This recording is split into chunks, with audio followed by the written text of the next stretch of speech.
सास और दामाद की लव स्टोरी भले ही सोशल मीडिया पर सुर्खियां बटोर रही हो, लेकिन रिश्तेदार और घरवालों के लिए ये बेइज्जती का सबब बन गई है। शुक्रवार को दामाद संग सपना को राहुल के परिवार ने घर में घुसने तक नहीं दिया। दरअसल कल देर शाम सपना को राहुल के सुपुर्द कर दिया गया था। राहुल सपना को अपने गांव लेकर पहुंचा और 1 घंटे तक वहीं रुका।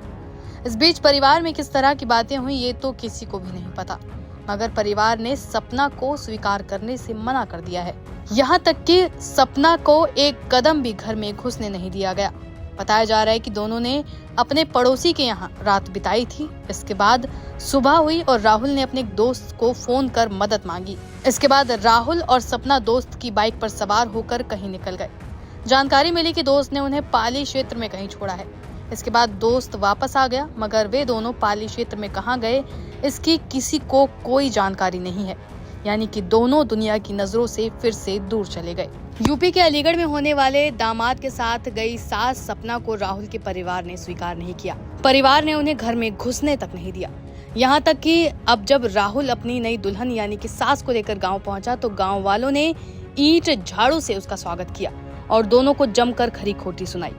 राहुल के पिता ओमवीर ने उन्हें गाड़ी से उतरने का आदेश दिया और कहा कि दोनों ने परिवार और गांव की इज्जत को दांव पर लगा दिया है। उन्होंने राहुल को चेतावनी दी कि वो इस गांव में दोबारा कदम ना रखे। राहुल के पिता ने साफ तौर पर उससे कहा कि वो उन्हें अपने बेटे के रूप में स्वीकार नहीं करते। हालांकि इसके बाद राहुल और सपना ने अपने पड़ोसी के घर में रात काटी। इसके बाद वो सुबह फिर से गायब हो गए। अब कहाँ गए किसी को इसकी खबर नहीं। हाँ, एक दोस्त ने जरूर उन्हें बाइक से पाली क्षेत्र में छोड़ा था, लेकिन इसके बाद वे कहाँ गए इस बात का कुछ पता नहीं है। राहुल ने यह भी कहा कि उसने सपना से कोर्ट में शादी कर ली है और अब वो अपनी नई जीवन साथी के साथ ही रहेगा। मीडिया रिपोर्ट के मुताबिक इस मामले में परिवार ने चुप्पी साध ली है। राहुल के पिता कुछ भी बोलने से इनकार कर रहे हैं। मड्राक के गांव मनोहरपुर के जितेंद्र की पत्नी सपना अपने दामाद के साथ प्रेम संबंध में आ गई। बेटी की शादी से पहले ही दोनों घर से निकल गए। दोनों बुधवार को दादो थाने पहुंचे और यहाँ आकर उन्होंने बयान दिया कि वो अपनी मर्जी से गए हैं और जीवन भर साथ रहेंगे। इसके बाद जो ड्रामा हुआ वो सभी ने देखा।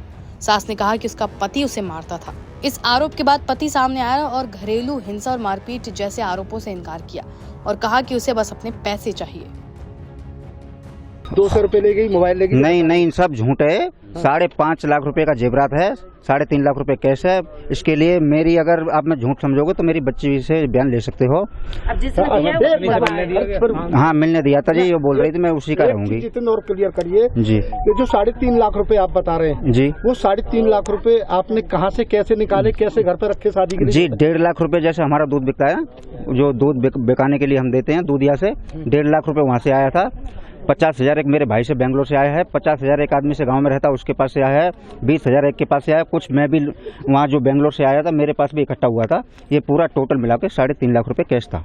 अच्छा, और जेवर कितना था? जेवर 5.5 लाख रुपए का पुराना भी था, नया भी था, जो पहनती थी अपना वो भी पूरा था, जो बच्चे के लिए कुछ बनवाया था वो भी, सब कुछ पूरा टोटल मिला। बात हुई, क्या बताया उसने? जी, वो सिर्फ 200 रुपए बता रही है। वो नहीं बताएगी ना, ऐसा कैसे बता देगी? तो कहाँ कर खर्च पता ही नहीं, हम लेके नहीं आए, 200 रुपए लेके आए। पुलिस क्लीन चिट क्यों दे रही है अभी? नहीं, वो महिला तो सही कह रही है। नहीं, कोई बिल्कुल गलत है जी। जितना मैं बोल रहा हूँ तक क्या उन लोगों से, जिन लोगों से आपने पैसा लिया? नहीं जी, पुलिस इतना एक्शनबाजी नहीं ले रही है। मैं कल से देख रहा हूँ थाने में दोनों आए हुए हैं, कोई एक्शन नहीं ले रही है। मेरा कहना ये है, मेरा सामान वापस आना चाहिए, दोनों को जेल भेजना चाहिए, क्योंकि बहुत चोरी की तरी दे रहे हैं आप लोग। बहुत बड़ा अपराध है इस दुनिया में, सबसे बड़ा।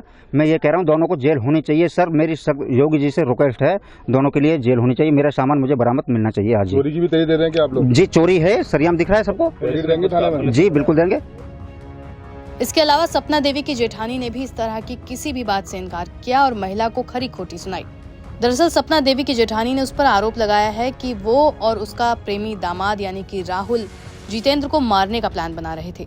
जेठानी का कहना है कि देवरानी सपना देवी अपने होने वाले दामाद के साथ मिलकर उसके देवर को मथुरा ले जाकर हत्या करने वाली थी। उसने इसकी प्लानिंग भी कर ली थी। वो देवर को मथुरा ले जाने वाली थी, लेकिन मथुरा जाने के लिए एंड वक्त पर जितेंद्र ने मना कर दिया। जेठानी ने बताया कि सपना देवी की शादी को 20 साल हो चुके हैं। वो अब कह रही है कि उसे जीतू मारा करता था, तो क्या वो अब तक चुप बैठती? ये सब तभी से शुरू हुआ जब से राहुल उसकी जिंदगी में आया। पिछले 6 महीने से ही उसे अपना पति पसंद नहीं था। उससे पहले कभी कोई तकलीफ नहीं थी। हम भी यहीं रहते हैं, सब जानते हैं। राहुल ने उसे कुछ खिलाया है जिससे वो बस उसी का गुणगान कर रही है।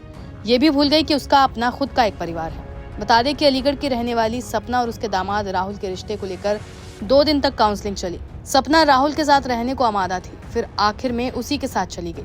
राहुल ने कैमरे पर बताया कि दोनों शादी करने के लिए तैयार हैं, दोनों कानूनी प्रक्रिया के तहत कोर्ट में शादी करेंगे। गौरतलब है कि राहुल की शादी सपना की 18 साल की बेटी शिवानी से 4 महीने पहले तय हुई थी। एंगेजमेंट हो चुकी थी और शादी की तारीख 16 अप्रैल तय हुई थी। इसी बीच बातों बातों में सपना को राहुल से प्यार हो गया और ये लव स्टोरी इतनी आगे चली गई कि राहुल और सपना घर से फरार हो गए।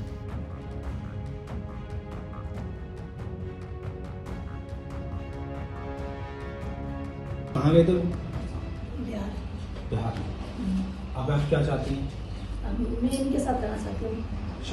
शादी की है? ऐसे ही चले गए थे। अभी शादी वगैरह नहीं की? बिहार में कौन सी जगह? बिहार में ऐसे कौन सी जगह? सही। बिहार नेपाल में। नेपाल। बिहार क्रॉस करके नेपाल में मतलब। हाँ।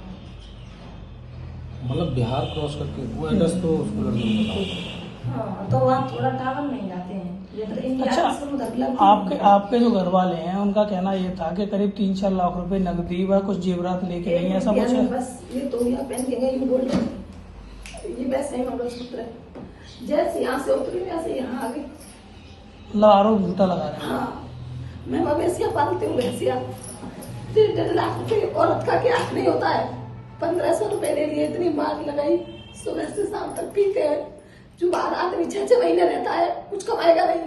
अभी तक एक मकान बना के नहीं दिया। क्या कर सकता है वो? 1500 रुपए डाल देता है, उसका भी हिसाब लेता है मुझसे। जब उन्होंने मुझे आरोप गंदा लगाया तो उन्होंने एक भी बार ये नहीं सोचा कि दमाद ऐसी गंदी हरकत क्यों करेगी है? फिर भी बोलता है कि तू उसके साथ। मैं बोली सही है, मैं बात नहीं करूँ।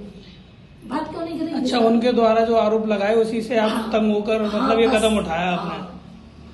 अब जो मेरी जिंदगी में आया भैया, मेरा वही पति है, मैं क्या जगह छोड़ती हूँ।